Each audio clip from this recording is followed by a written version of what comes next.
Thanks, Ryan. Thanks, Nick. Thank you, Dean Rutherford, for inviting me. Let me start by saying, if you don't mind, that we had a chance to see a bit of Arkansas over the weekend. We're up in the Ozarks and drove from Hot Springs to Eureka Springs and back again. And Diane and I have both been touched, really, by the unfailing warmth and friendliness of the welcome that we received. So I just wanted to share that with you because it's not everywhere where that's the case. So we've just had a tremendous introduction to your state. Let me unburden myself just at the beginning as well a bit about what I think is very good about American diplomacy right now. And I don't think everything's great about American diplomacy, and I don't think everything's great about American foreign policy, but there are some really strong points that I want to emphasize. And the first would be that as a professional diplomat, I've got to tell you, I'm very impressed with Hillary Clinton's performance. I think she's just doing, I think Hillary Clinton is doing just a bang-up job leading the State Department.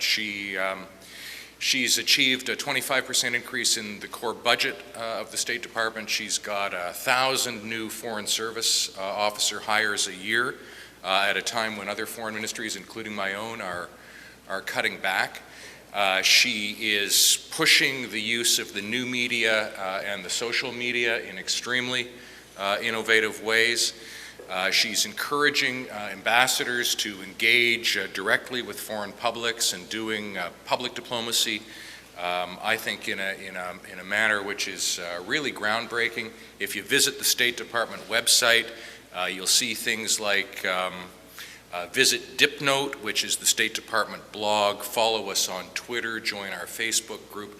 I mean, these really are best practices for foreign ministries in the 21st century, and I just wanted to say that I'm very impressed by what Secretary Clinton has managed to achieve in a relatively short period of time. She's right up there, in my view, with the best foreign ministers in a very competitive field with people like Sergei Lavrov, the Russian foreign minister. So she's really got my undisputed attention. Well, let me tell you a bit of what guerrilla diplomacy is about, and thanks to my hosts for actually bringing some copies of the book here. The proceeds are going to fund a scholarship program that has been established at Dalhousie University, which is in Nova Scotia, Halifax, one of our provinces, in the name of Glenn Barry. He's a colleague who unfortunately was killed by an IED in Kandahar in 2006, and he got his doctorate at Dalhousie University, and so the revenues that would have accrued to me as royalties are flowing directly into that scholarship fund so that students can pursue peace and conflict studies. So if you did want to pick the book up, that's where the revenues will be directed, and I just wanted to make that point. What do I say in the book? In the book, the elevator version of it, I argue that development has become the new security in the age of globalization, and because of that, diplomacy must replace defense at the center of international policy. That's essentially the main point in the book. My concern is that international policy most everywhere has become unduly militarized, and that the nature of the threats and challenges which we face in the 21st century are really not those best addressed using armed force. Why is that? Quite simply because you can't call in an airstrike on climate change. You can't garrison against pandemic disease. And you certainly can't send in an expeditionary force to occupy the alternatives to a carbon economy. I'm not a pacifist. I think that there's a role for the military in the 21st century, but I don't think that it's many of the things that we in the West are trying to use our militaries to do. And I think there's a tremendous opportunity for diplomats and diplomacy to move into that space using things like knowledge-based problem solving and complex balancing to address this range of threats and challenges, which in my view share one thing in common, which is that they're rooted in some very heavy science and driven by some extremely complex technologies. And it doesn't matter here if you're talking about climate change or diminishing biodiversity or species extinction or food insecurity or resource scarcity or genomics or any one of a number of these 21st century threats and challenges. The fact is, the military is not the best international policy instrument to use in addressing them. Let me just come back for a moment to the State Department and Secretary Clinton. I brought out Guerrilla Diplomacy in 2009. In the last 6 months, from my point of view, 2 very interesting publications in the US have come out which, in my view, tend to confirm the intellectual and analytical judgments that I reached in my own piece. One is an article by Clinton herself in the current issue of Foreign Affairs. It's called Leading Through Civilian Power. The other is the Quadrennial Diplomacy and Development Review, which was released, I think, in the fall of 2009 or maybe the spring of 2010, which again argues in favor of a much larger role for diplomacy in addressing this suite of threats and challenges that we associate with the 21st century. So let's talk a little bit about diplomacy, why it matters, why it's been underperforming, and what else we might do to tune it up, as it were, to deal more effectively with these threats and challenges that we associate with globalization. And perhaps I can introduce those ideas to you with a little story. And it's the story of Scheherazade. Some of you might be familiar with Scheherazade. She was the daughter of the vizier to the Sultan of Persia sometime back in the mists of time. And the Sultan had embarked upon a very radical new program as a result of being betrayed by his wife. And his radical new program was that each night from among his subjects, he would go out, select a beautiful young virgin, spend the evening with her, and in the morning send her off to the executioner. Excuse me, I'm just recovering from a cold. This went on and on and on and on, much to the chagrin of the vizier's daughter, Scheherazade. And one day she went in and said to her father, she said, "You know, Dad, you're supposed to be the chief political advisor to the Sultan. You seem to be doing nothing whatsoever about this. I think it's time you stepped up to the plate." He said, "Well, you know, actually I'm not going to do that. I'm not ready to do that." And she said, "Well, okay, Dad, I'm going to volunteer for service." And he said, "Well, Scheherazade, you don't want to do that." And he said, "Well, no, she said, "Dad, you're wrong. I do want to do that." She went over to the palace, knocked on the door, and the Sultan was very surprised to see her. "Scheherazade, what are you doing here?" "Well, I'm volunteering." And he said, "Well, you know what that means?" And she said, "Yeah, I know what that means." And he said, "Well, okay, come in, and why don't we go upstairs?" And she said, "Well, we can go upstairs, but you know, it's pretty early, and would you be interested in hearing a story?" And the Sultan said, "Okay, sure, tell me a story." And so Scheherazade started talking. And she talked and talked and talked and talked and talked, and the time passed, and she talked some more. And finally, it was just before dawn, and she said to the Sultan, "So, would you like to hear the punchline?" And he said, "Well, of course, and you've kept me up all night. What's the punchline?" And she said, "Well, I'll be happy to tell you, but not tonight. You'll have to invite me back again tomorrow if you want to hear the punchline." So the Sultan was somewhat taken aback, and he scratched his head, and he thought about all sorts of things that senior leaders think about precedent? Is this going to undercut my authority with my subjects, and so on and so forth? But finally, won over by the power of the narrative, whether it was Sinbad the Sailor or Aladdin's lamp or any of the other many tales from 1001 Arabian Nights, he said, well, okay, Scheherazade, you can come back. So she went home and saw her father, who was very relieved and surprised to see her. And he couldn't believe that she was going to go back, do it again a second night, but she did. She went back, replay of the same set of circumstances. And do you want to hear another story, Sultan? And okay, and the same thing. Not going to tell you the punchline. And this pattern repeated itself again and again and again and again and again. And finally, after 1001 nights, the Sultan said, you know, Scheherazade, I think we've got something really good going here. Why don't we get married? And they did, and they had 4 sons and lived happily ever after. Now, what in the world, you're undoubtedly wondering, does this have to do with diplomacy? And I would argue that, in fact, it has quite a bit to do with diplomacy. Because I think that there's 3 important messages that come out of the story of Scheherazade. The first is, use your head, or whatever other comparative advantage you can bring to wherever it is that you're operating. It could be the negotiating table, it could be the bedroom, it could be anywhere. Use your head. Second thing, keep talking. Talk, don't fight. Keep talking. Third thing, talk and talk and talk and talk and keep talking until they send the executioner home. That, I believe, is the message that diplomacy brings to the world of international relations in the 21st century.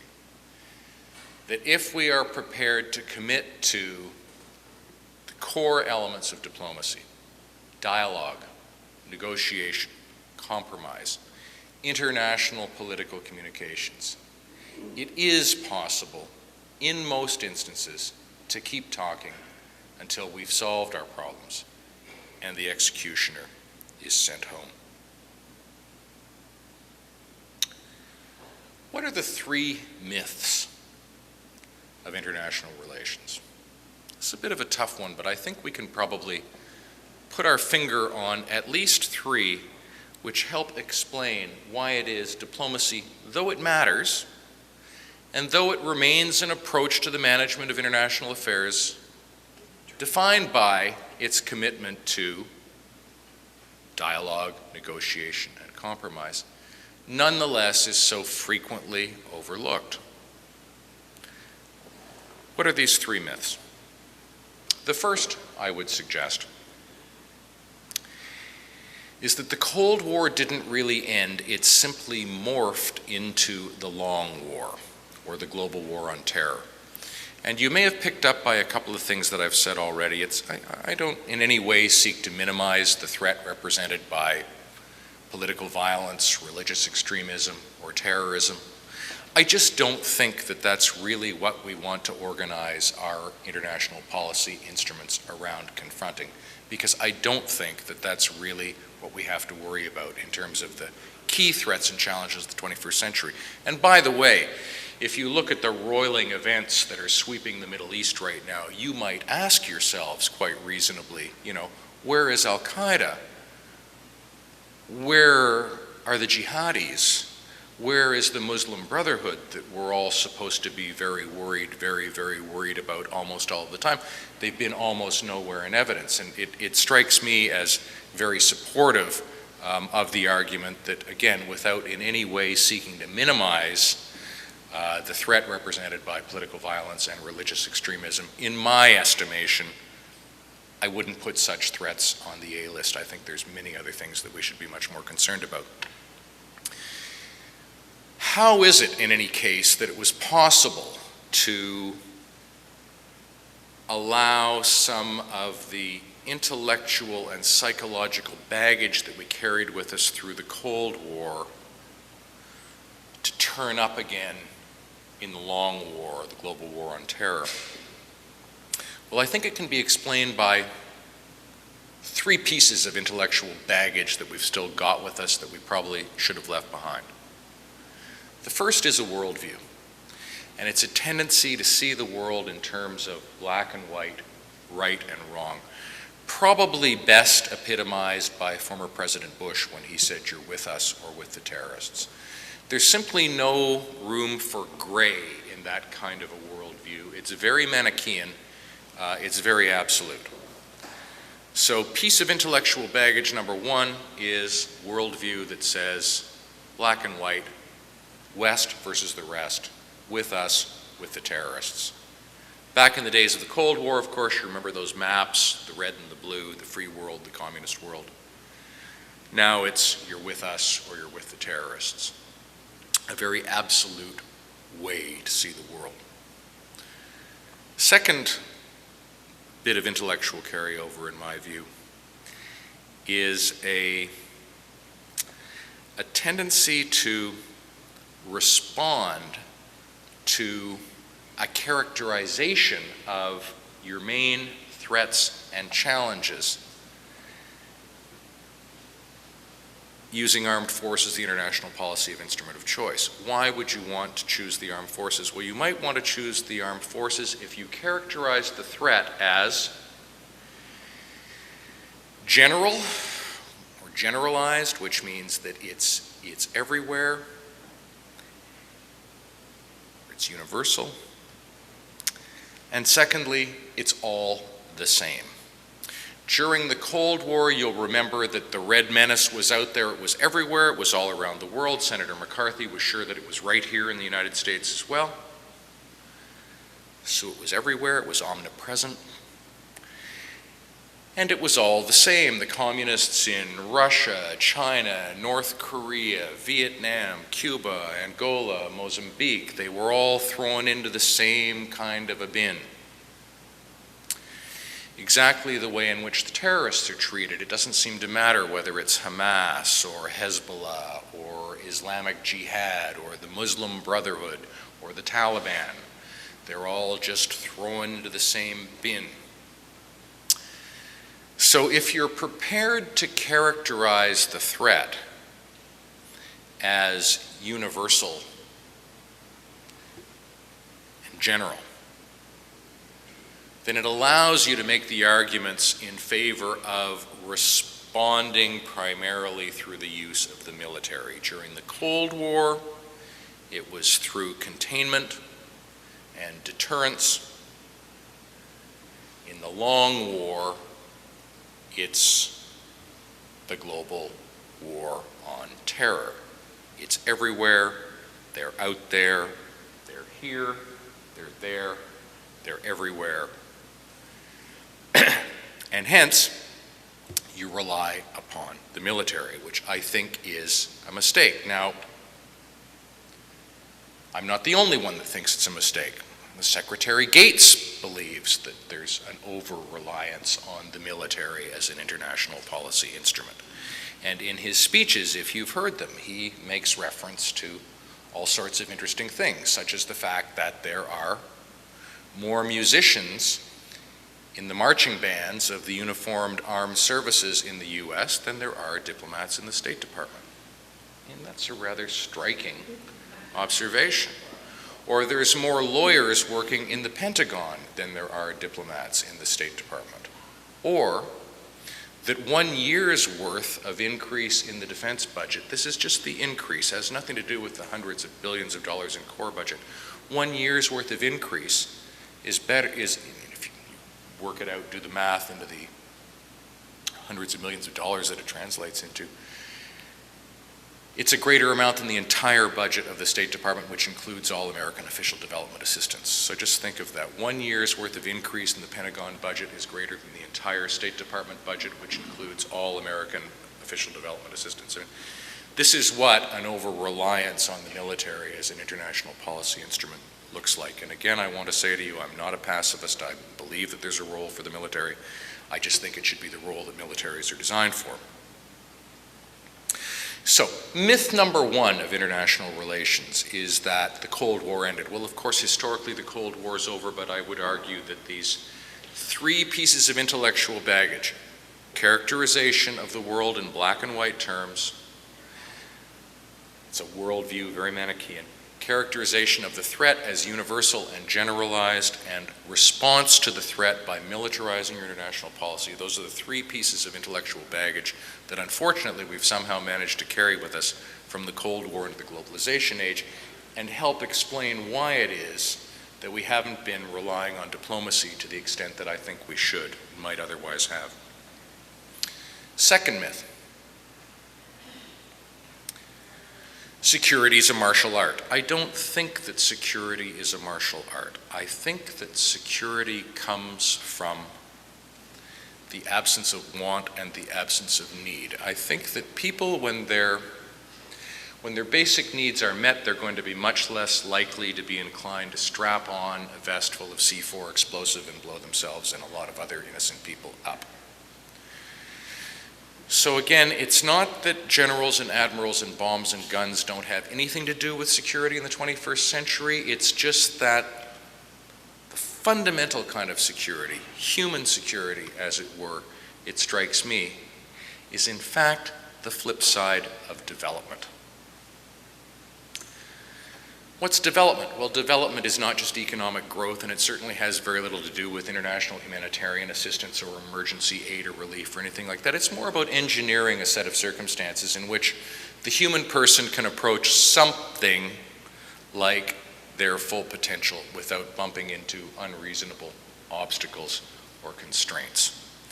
So it's a long-term process.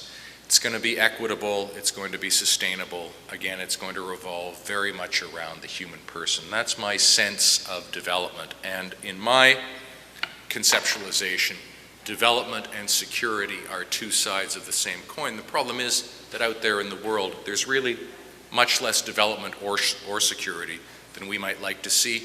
Instead, it's the flip side of either of those. It's the underdevelopment and the insecurity that we tend to see much more of. When you get underdevelopment and insecurity bumping up against each other, sparks start to fly. So my second point is that security, contrary to popular opinion, is not a martial art. Rather, it is a function of long-term, equitable, sustainable, human-centered development. My third myth of international relations is that diplomacy is for wimps. I would actually argue that diplomacy, rather than being for wimps, is for the brave, for the innovative. And yet, I did a bit of focus group testing. I've been touring the book around the world for the past year and through London, England a lot. You know, London cabbies are a tremendous source of the received wisdom on just about anything you might ever want to inquire into. So every time I got in a cab, I would ask the driver, what do you think about diplomats and diplomacy? And I would always get a response, and I wrote these down in my book, and I can't give them to you in a lovely Cockney accent, and I won't try and replicate the exact diction that was frequently used, but if I was to summarize in my own words what I heard from the community of London taxi drivers over a year's worth of focus group testing, it would be something like this. Diplomats are dithering dandies hopelessly lost in a haze of irrelevance somewhere between protocol and alcohol. It's a very harsh characterization of diplomats and diplomacy, but I don't think that it's really an unfair one. And I think that diplomacy suffers from that image problem, and it suffers from a substance problem. And the substance problem is that it has not adapted very effectively to meet these challenges of the globalization age, even though among the international policy instruments at our disposal, it is probably the one best suited to respond. What then can we do to help bring diplomacy along so that this problem of underperformance can be remedied? That's really what the second part of the book is about. First part is arguing the theoretical bits about how we've moved from the Cold War into the globalization age, and we've brought all this historical baggage with us and this unfortunate psychological carryover that we've got to somehow deal with.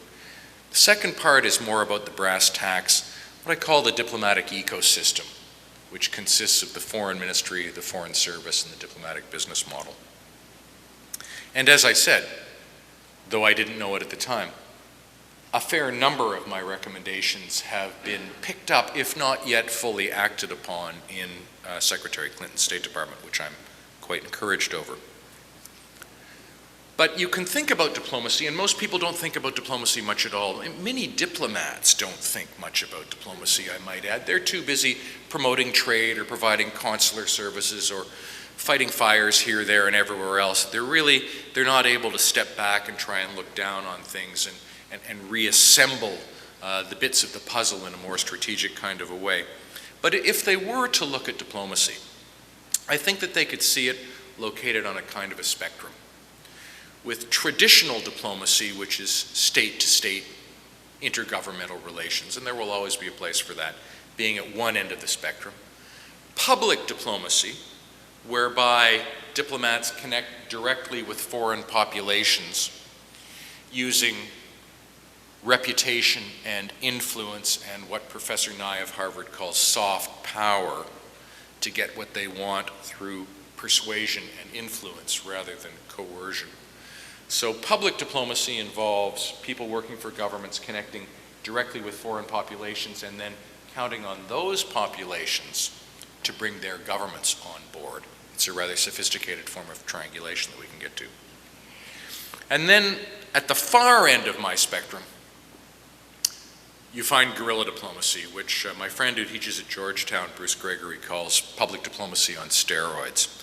You know, one of the things, perhaps it's a mature pleasure of adulthood, and there aren't all that many, but it's learning to live with unresolved issues, ambiguity, and paradox. And the reality is that there isn't really a clean cutoff point between where public diplomacy ends and guerrilla diplomacy begins. But I will say this. Guerrilla diplomacy takes public diplomacy into places that it hasn't been before. The barrio, the souk, the storefront, the favela, the conflict zone. And it equips it with a modus vivendi, with a way of operating, which is sharper, faster, lighter, and I think more intelligent than either conventional state-to-state diplomacy or even public diplomacy, state-of-the-art public diplomacy. Well, what then are some of these characteristics of the guerrilla diplomat? Well, I talk about in the book the guerrilla diplomat being vested with the AAA qualities of acuity, agility, and autonomy. The acuity is the smarts, it's the rapid adaptive cognition, it's the getting it, it's the extreme cultural competence, it's the knowledge of the history, the language, the geography, an acute sense of place. Your guerrilla diplomat is able to swim like a fish in the sea of the people rather than flopping around like a fish out of water if they're outside the embassy gates. And I can't tell you how many ambassadors I've worked for that unfortunately fall into that category. The last place that they would want to be is in the souk or the barrio. They'd far rather be talking to others of their ilk about what might be going on outside than actually going out and finding out themselves. And often they simply don't have the skills to do that. They don't have the skills and they don't have the predisposition. So, the acuity is part of it. The agility is a second part. That's the flexibility, the adaptability, the street smarts. One of the things that I argue in the book, and I might have titled the book A Backpacker's Guide to Diplomacy. It strikes me that many of the skills that you need to do diplomacy effectively in the 21st century, you can just as easily acquire through years of grassroots level world travel than you can by spending many, many semesters, if not years, in the best universities in the world. Why is that? Well, it's not because there isn't a place for formal knowledge in diplomacy. Of course there is. But the sorts of things that you learn when you're out there doing solo ground level backpacking, cross-cultural communications, resilience, problem solving, survival skills, learning how to get by. These are the sorts of things that you simply must have if you're doing diplomacy in these high-risk, fast-breaking situations we're finding all over the Middle East right now and in many other parts of the world. So that agility, that adaptability, that flexibility is something that you absolutely must have, not a job for stuffed shirts.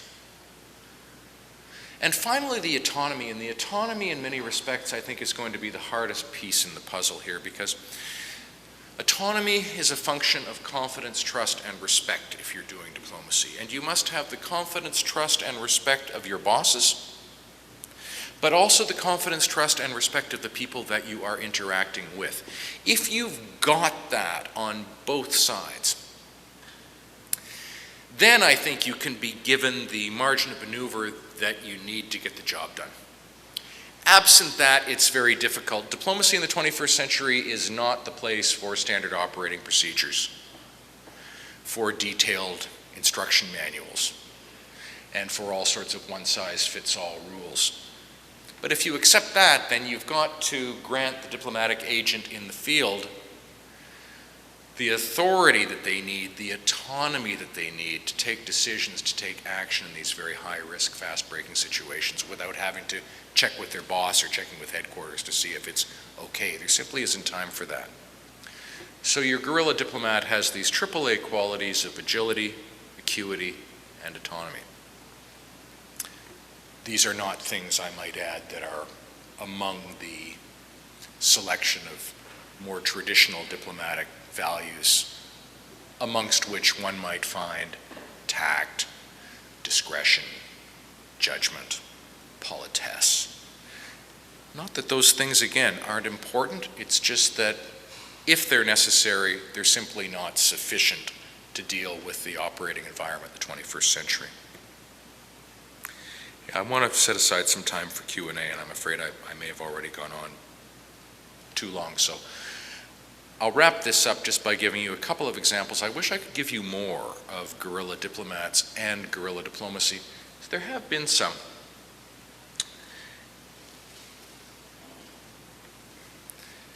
We had and by the way, to do diplomacy, you don't have to have a red passport and be called a diplomat.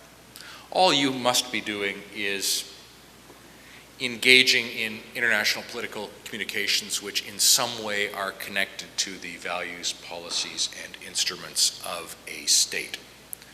So, for example, Canada's fisheries minister, Brian Tobin, in 1994, found himself in very deep trouble because the Canadian Navy had boarded a Spanish trawler in the high seas off the Grand Banks. This is an act of war. It occurred in international waters, and it's because they'd been overfishing with undersized nets and doing all sorts of other things that the North Atlantic fisheries organizations prohibited, but which they were doing nonetheless. And from aircraft surveillance and fisheries patrol vessels, we knew what they were up to. We weren't actually able to catch them doing it in Canadian territorial waters, so we sent out a destroyer and a submarine, very un-Canadian thing to do. Apprehended the captain of the ship, arrested him, towed the vessel back into port in St. John's, and found ourselves in a world of trouble, not just with the Spaniards, but with the European Union. They said they were going to take us to the World Court. We had a weak legal position. It didn't look good. We had this very bright former Newfoundland Premier, Brian Tobin, who was then fisheries minister in the Chrétien government, and he went down to New York, rented a barge, used all of our diplomats working at the UN, the Consulate General in New York, to pull on every media contact that they had, so a huge number of the world press out there. And at the very moment when the Spanish were going to launch their complaint against us in the United Nations, Tobin went out in front of the world's press and started holding up out of the bottom of this barge the undersized nets that we'd seized off this Spanish trawler, the Este, with all the press officers handing out pictures of all the illegal species and undersized fish that we found in the hold. This became front page news instantly, and we won in the court of public opinion during the so-called fish war with Spain, a judgment that we probably never could have won in the World Court, and ended up repairing, by the way, our relationship with the Spanish and putting Humpty Dumpty back together again. But that's where we as Canadians learned that even if your relative influence in the world is declining, by relentlessly innovating, it's possible to produce results and achieve objectives. And I would argue, in fact, that there's other Canadian examples where it wasn't always possible, for instance, to go back to headquarters to ask if things were okay, like Iran in 1979 when Ken Taylor took in the staff of the American embassy. I mean, he didn't have a chance to go back to Ottawa to see if it was okay to do that. He took a bit of risk and did it, and of course, everyone's happy in retrospect that he did. In the coup against Salvador Allende by General Pinochet in Chile in '73, Mark Dolgan, a Canadian diplomat who was our aid counselor at the time, took in 3 Chilean ministers at a time when they almost certainly would have been killed. Raoul Wallenberg, taking you back now to World War II in Budapest, a Swedish diplomat, saw the Holocaust. It was beginning to become clear what was happening all over Europe, and Sweden, of course, was neutral during World War II. In fact, was doing a lot of trade with Germany, especially in iron and steel.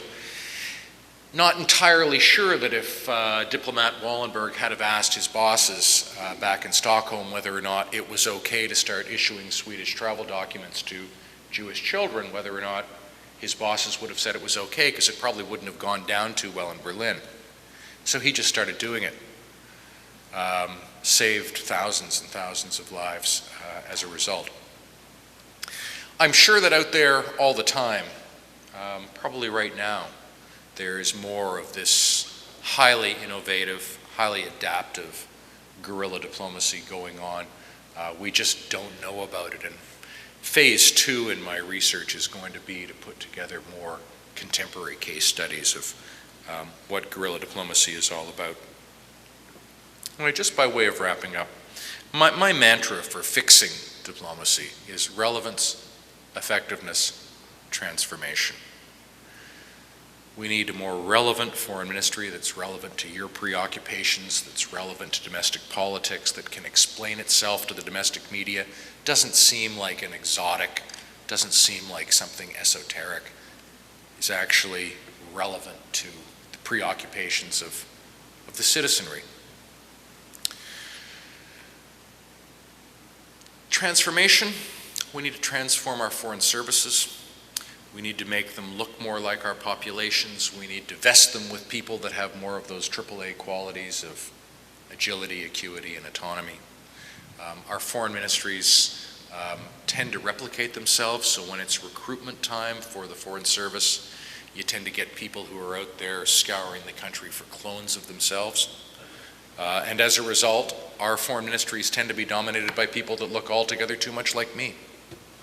Too white, too middle-aged, too male.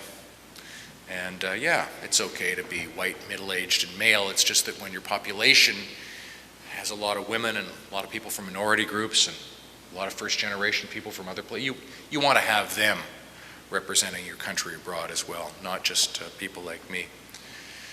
So relevance, transformation, and finally effectiveness is the third aspect here.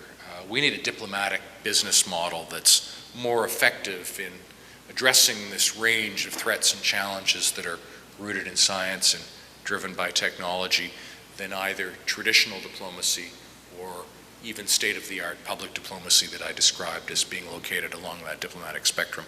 And this is really where guerrilla diplomacy and the new narrative that comes with this, turning diplomacy from something which is clunky into something which is almost cool. This is what I think we really need to do if we're going to restore the potential of diplomacy to address that range of threats and challenges that are going to be with us for the foreseeable future in the 21st century. So you can read about all of this and much, much more in the book. And I want to again thank my hosts for inviting me up today to say a few words. And I'm sorry to have droned on for 15 or 20 minutes, but I'm very keen to get your questions and comments and hopefully some criticisms, and I'll do my best to respond. So thank you all for spending a bit of time.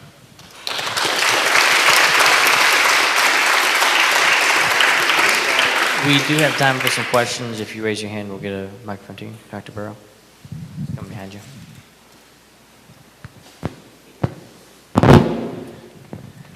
East meets West, China. Eastern thought is different than Western thought. How are we going to deal with the difference in our minds and actually talk to one another and get to know each other, because we're pretty different. I've got a daughter in China and I've been over there, and we think different.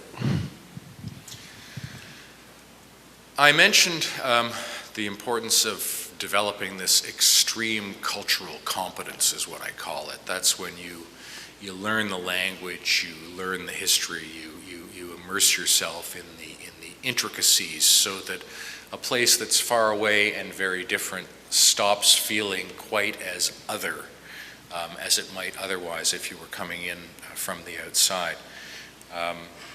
You know, the reality is that in the 21st century, as in every other century, power is shifting. It never stays in one place for long. And just as it moved across the Atlantic to North America, I think it's moving across the Pacific now towards India and China. And I think we're all going to be finding that it's a whole lot more important, your daughter probably is already aware of this, to develop this much more profound sense of understanding of a place that once seemed very exotic and perhaps even inscrutable, but with a certain amount of dedication and commitment, I think is well within that which might be intelligible, and indeed must be. I mean, if you take India and China together, I mean, quite apart from the possibility that the dynamic center of the global economy of the 21st century is moving across the Pacific, it just also happens to be where about 2/3 of the people in the world live. So we're absolutely going to have to be paying a lot more attention to that. I don't mean to minimize or brush it off in any way. It's going to be a difficult challenge, but I don't think it's an insurmountable one.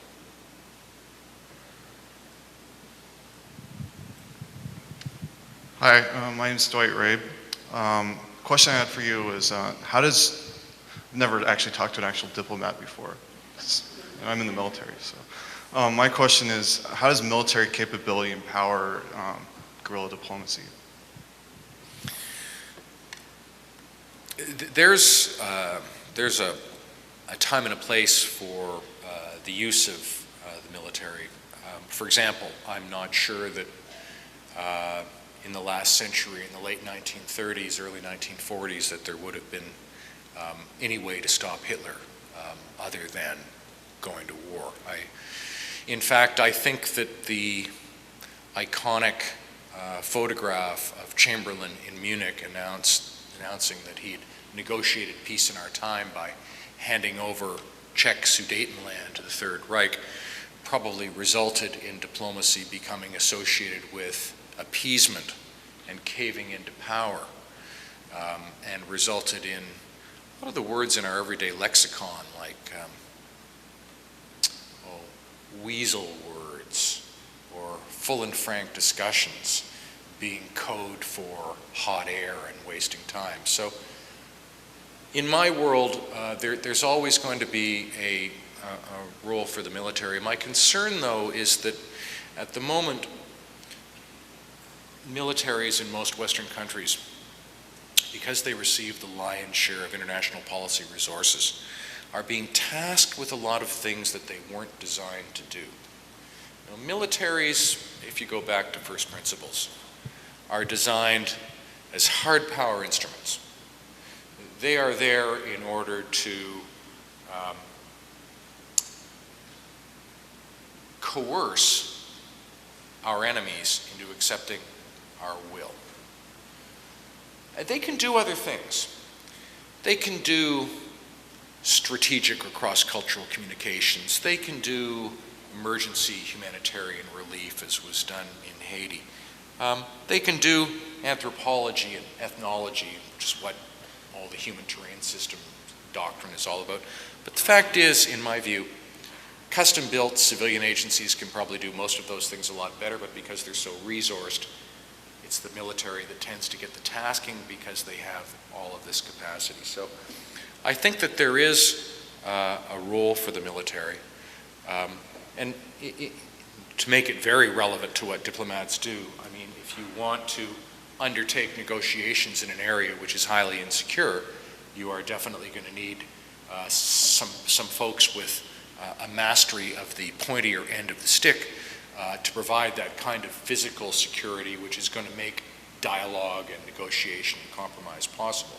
So there will be a role for the military in delivering this guerrilla diplomatic model, but it's going to feature probably a reallocation of resources away from the military and in favor of diplomacy.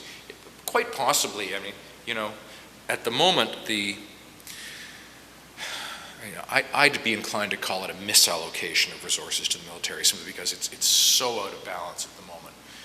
But if you want to call it a reallocation of resources towards diplomacy, would probably not even be particularly felt by the military, and would allow us to achieve this potential that's not being realized through diplomacy right now at minimal cost to the military, and would allow soldiers to get back at doing what they do best, which is to provide defense against real threats to the values, policies, and instruments of the governments for whom they work, rather than doing all these other things that they've been tasked with lately, which, in my view, they don't do as well as other agencies, including, in the case of the U.S., the State Department might.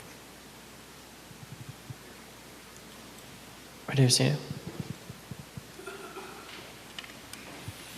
Thank you. I wonder if I could be playful for a minute and ask you to apply a guerrilla diplomatic approach to, I always think we should learn from our Canadian brothers and sisters about our relationship with Cuba.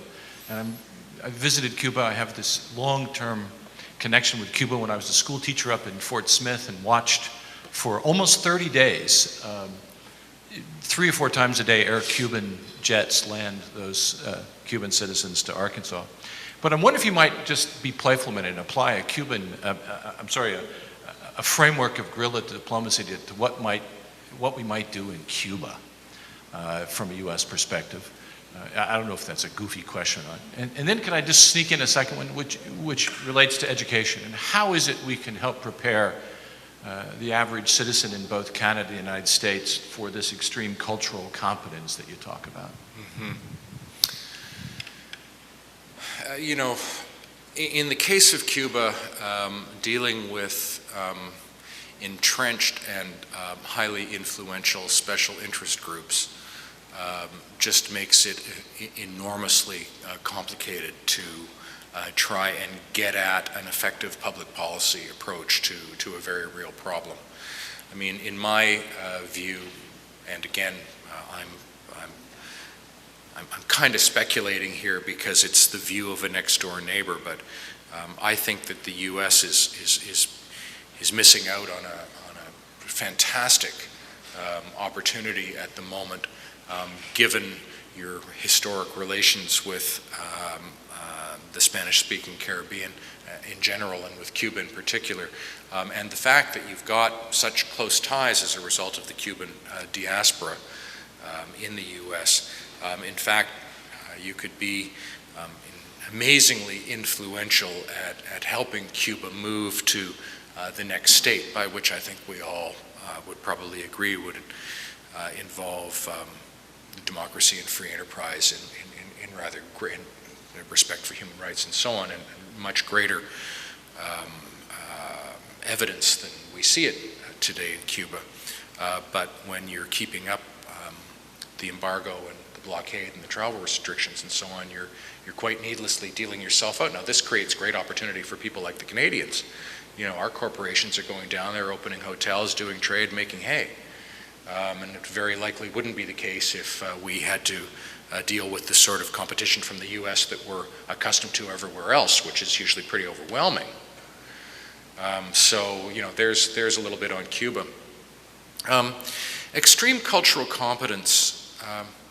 You know, my guerrilla diplomat is part analyst, part activist, part street smart policy entrepreneur. And this aspect of being street smart, of being able to swim like a fish in the sea of the people rather than flop around like a fish out of water. You can't necessarily teach that.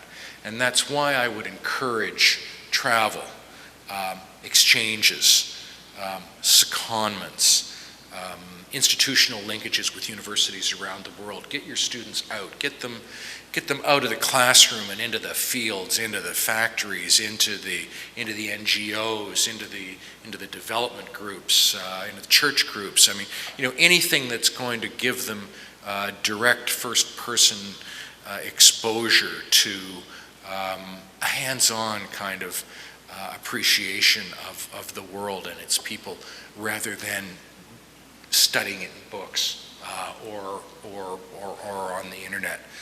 Because at the end of the day, and I mean, this is the thing about diplomacy, it's about human contact, it's about communication, it's about actually being able to have a dialogue. And the reason that diplomacy works, and I didn't get to this, but it's frequently not appreciated. Dialogue is about active listening. It's not just about being on send, it's just as much about being on receive. So the good diplomat stands up not only for his or her country abroad, but to his or her country at home. And the way that you do this is by truthfully reporting what you're getting from the other side of the conversation, back into your own feedback loops that are way behind the negotiating table. In distant foreign ministries and bureaucracies, you're feeding this stuff back. And the wondrous thing about diplomacy is, because information is traveling two ways, that's what makes it effective dialogue. It's getting feedback loops going in both directions, both ends of the conversation. So only diplomacy, of all the international policy instruments, offers the promise of changing behavior on both ends of the conversation. It's not just about one-way flow. So I don't know if that is particularly helpful in terms of developing these characteristics on the part of students, but a big part of it is, learn a second or a third language. Go out and experience different cultures. Take that personal responsibility that comes with independent grassroots travel and see if you can cut it. These are, I think this is how you learn that kind of thing, without in any way diminishing the importance of formal learning.